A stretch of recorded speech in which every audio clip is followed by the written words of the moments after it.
So do you actually know how to pronounce the name of this guy? No, because when I googled it, all I found was a bunch of YouTube videos of Microsoft Sam saying it out loud, so sorry guys. When it comes to the world of painting and sculpting, the name Giotto of Florence carries more weight than a truck designed to haul adamantium. A painter and sculptor of near unrivaled skill, Giotto was more famous amongst his peers for the large empty sack of fucks he carried around with him at all times. So for those who don't know, who was Giotto and when was he about? He was a painter and sculptor mostly active around the 13th century in Italy during a time known as, get this, the Proto-Renaissance. And he is personally responsible for the creation of several dozen pieces of art considered masterpieces today. Like this nice fresco of people who are clearly about to get their fuck on. Yeah. Yeah. You just see it, can't you? You can see it's like, yeah. They're the people at the back of the house party, like, they're going home together, and they try and sneak out at different times, so people don't know they're going home together, but you can clearly tell that they are. However, while Giotto's artistic skill was beyond reproach, it was his magnetic, affable personality and the seeming ease with which he created these masterpieces that really made him popular with his peers. Do you have an example of this? Yes, I do, because there's a very famous story about Giotto of Florence when the Pope at the time was looking for someone to do some artwork for St. Peter's Basilica. And he sent out his messenger with a simple task, of finding the best artist in Italy. Bearing in mind this period was called the Proto-Renaissance.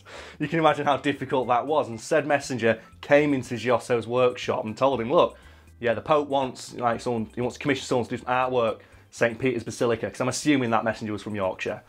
And Giotto went, oh, I'd love to do that, because I'm assuming he was also from Yorkshire. He wasn't, he was from Florence, right, hence the name Giotto of Florence. But like Giotto was like, yeah, sure, I'm down with that. What do you need? Because I just need a piece of art that shows your skill. And Giotto went, yeah, I think I can do that for you. Looks around, got a piece of empty paper, clear paper, blank paper. Fuck's sake! Why can't I know the name of a piece of blank paper? Empty paper? Don't know. I used to call it a slice of paper as well at school, and I got picked on for that. Can you toss me a slice of paper? It's not a slice of paper. And what is it? It's a piece of paper. Slice makes more sense. It's because whenever I thought all paper came from the photocopier. Because that's where our teacher always got it from. Did you think when you saw those big stacks that they were one thing and you used to cut them I up? thought the thing sliced it up for you, so I called it a slice. Anyway, it's besides the point. I know what a piece of paper is called these days. This messenger said, like, Giotto, I need something to prove your skill to the Pope. And Giotto went, oh yeah, got a blank piece of paper, and he went, paintbrush, pen, whatever the fuck they used back then. Drew a perfect circle freehand in about 5 seconds and handed that to the messenger. And if there's anyone out there who's not an artist, that is virtually impossible to do, isn't it? Can you think of anyone you know who's skilled enough to draw a perfect circle freehand? I've never heard of anyone being able to draw a circle freehand, except for in that one episode of SpongeBob, where SpongeBob does it and Squidward gets pissed off. How's it, Squidward? What the? How about a perfect circle? So yeah, Giotto took that piece of paper with a perfect circle he drawn freehand on it and handed it to the messenger, who assumed that he was insulting him and by extension the Pope by, like, submitting something so simple. Because obviously the messenger wasn't well versed in art and had no idea. It's pretty much impossible to draw a perfect circle unless you're like a genius or like some sort of weird, I don't know, like Rain Man type scenario where you just see numbers constantly, or you have like a robo hand. So he's like, do you really want me to give this to the Pope? And Giotto was like, don't worry, when you explain to the Pope how I drew it, everything will become clear. So the messenger's like, okay, I'll take your word for it, Giotto, like your skill speaks for itself, like evidently like the other shit in your workshop, I'll hand it to the Pope. Goes back to the Pope and hands it to him. The Pope similarly went, what is this? It's a circle. And he went, yes, I did tell Giotto that. And he goes, but he told me to tell you that he drew it freehand in 5 seconds. And the Pope went, oh, and threw away every other piece of art that people submitted and immediately awarded Giotto the commission. Before we continue, can we just talk for a moment about how much of a flex this was on Giotto's part? That something he drew in 5 seconds was a greater display of artistic skill than anything anyone else in Italy at the time submitted. Holy, how bad would you feel if you found that out? I'd be interested to see what was in the stack of things that were thrown away, because I bet there were masterpieces. I'd be more interested in seeing what the response to it would be, though, from people who aren't artists. So I'm guessing if you showed those other artists like that picture of a circle and told them, oh yeah, Giotto of Florence drew this freehand in 5 seconds, they go, he deserves the fucking commission. I can't do that. I want to see, though, you put all those pieces in a gallery and see what the public could say. So I bet it'd be like a lot like modern art today, where people go and see it and go, I could do that. So I think my favourite example of that is that painting that's just blue. Have you seen that? Are you familiar with it? I don't think so. It's just a big piece of square canvas that's blue. And it's one of those things that people always make fun of, saying, oh yeah, it's just blue. I could do that. And it's not so much that it's blue, it's that the artist spent like a couple of months or maybe a few years mixing this particular shade of blue because it's the bluest blue known to man. And it's apparently a blue that will never fade. And it's not so much the fact it's just a canvas of just like someone painted blue. This is the bluest blue you will ever see. This is literally going to blow your mind. So if we get back to Giotto, Okay. do we have any more examples of him not giving the slightest fuck? Well, there's another story from when he was just a mere painter's apprentice. And back in those days, painter's apprentices would like cut their teeth by doing like minor details in larger paintings. But like Giotto was like being told like by his master, put some background detail in this painting I've done. I'm going to go out to the pub.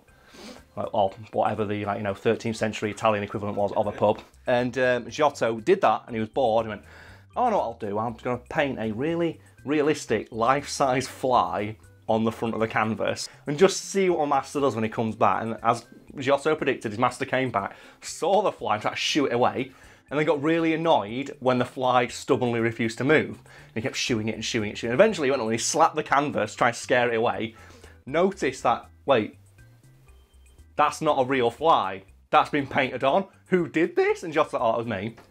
And he was so impressed that he gave Giotto like whatever the 13th century Italian equivalent of the high five was for being so fucking good.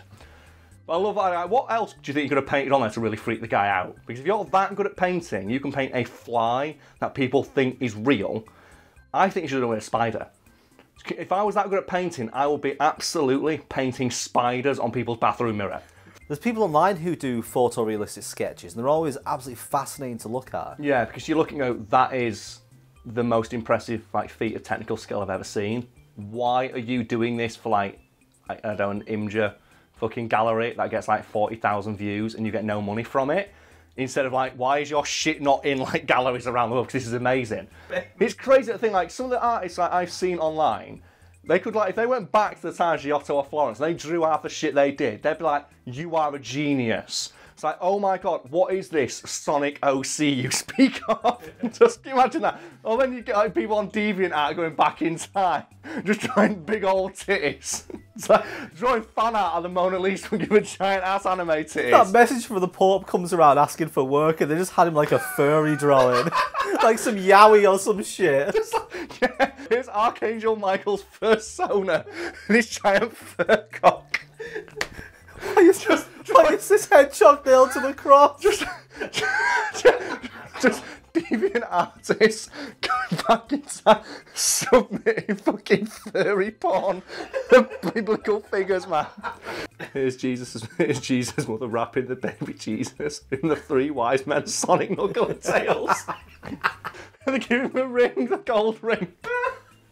And then Sonic in the speed boost shoes.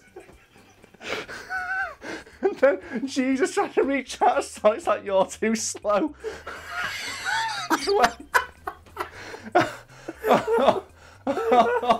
Oh my god. Oh, we're talking about a really famous artist, man. And people tell us that we need to hurry up and get to the fucking point in these videos. You're missing some gold. Let's get back to Giotto again. Okay. Let's leave the furries behind for a bit. Okay, you can never leave the furries behind. The They're furries always are coming. everywhere. But, oh yes, Giotto of Florence, like another thing that I like quite respect him for, and that people in this era respect him for, is that in addition to being like, you know, a well-respected painter, he was an artist with words, which came in quite handy for him because according to all known historical accounts, Giotto of Florence was fuck ugly. So, how fuck ugly are we talking? So fuck ugly that even Giotto's own friends would joke about how unpleasant he was to look at. And there's a great story of a time like Giotto was having a conversation with Dante Alighieri, you know, the Inferno guy, that dude. He was having a conversation with him, and like Dante casually remarked, Giotto, how could a guy like capable of creating such like astonishingly beautiful works of art create such plain-looking children? And do you know what like Giotto's response to this was? He looked Dante right in the eye, gave him a playful slap on the back, and said, well, my friend, to be fair, I did make those in the dark. Oh, that's such a good fucking line, isn't it? I love the fact as well he didn't defend his children. He's like, no, I know my children are ugly. Fuck it. I'm just gonna like, rather than like, get angry and defend my children, I'm just gonna like deliver one last verbal slap down to this dude. And I'm presuming at that exact moment, just like a pair of sunglasses came from the future with like middle fingers etched onto them and has landed on his face. Because holy shit, is that a good comeback. That was an adventure to go through, wasn't it, Brad? And I'm glad you shared that journey with me. Holy fuck. But speaking of journeys, like we should probably talk more about Italy, because we've both been, haven't we? And what's your favourite memory of Italy as a country? Ooh. I quite enjoyed going around the canals in Venice. How do they smell? I didn't go to Venice. They do. I mean, you've got to get over that bit. Yeah, my dad went and said they all smelled like poo. It's like Venice smells like poo. It's like my dad is so obviously my dad. It's his number one takeaway from seeing one of those beautiful places on earth was it smells like poo. No, do you know what my favourite memory of Italy is? Yeah. It's Vorrei Posto. I'm probably thinking, what the fuck's that? While I was over there with my friend, for some reason, this band or group or guy I'd never found out. It's called J-Ax. J-A-X. Right. And they're apparently a very popular musical act in Italy. And they had a song in the charts at the time called Vorrei Posto. And every single hostel we went to, no matter how far across Italy we got, the moment we put on a TV or the radio or the internet, Vorrei Posto would come on, to the point where we started cheering because it was the only thing we recognised. So we were sat in a hostel once, we were sat there like, I've never been so hungover. There's a thunderstorm outside. We've got a bottle of limoncello in front of us. I'm like, I can't drink again. Just put my TV on, we'll have a quiet one tonight. Turn the TV on and said, dun dun dun dun dun dun dun, like opening bars, like, yeah, Vorrei Posto. And we just like, opened up the door, we were just singing outside, and there were people downstairs also listening to it, and that song also came on. It's like, yeah! E ancora un'altra estate arriverà, e compreremo un altro esame all'università. See, you say that, right, but I went to Rome, and the song that me and my mum kept hearing was Call Me Maybe. Then I went to Venice, and the song I kept hearing was The Best Song Ever by One Direction. I can't get away from the English songs. Do you know what the best bit is though? My mate, I went to Italy with, he went back to Italy like a couple of years later, and he said, when I was over there, guess who was in the charts again? It was J-Ax, and they had a new song, Italiano. And he sent me the link, and he showed me a picture of a fucking billboard in the subway. Like, yeah, they're still going, what legends!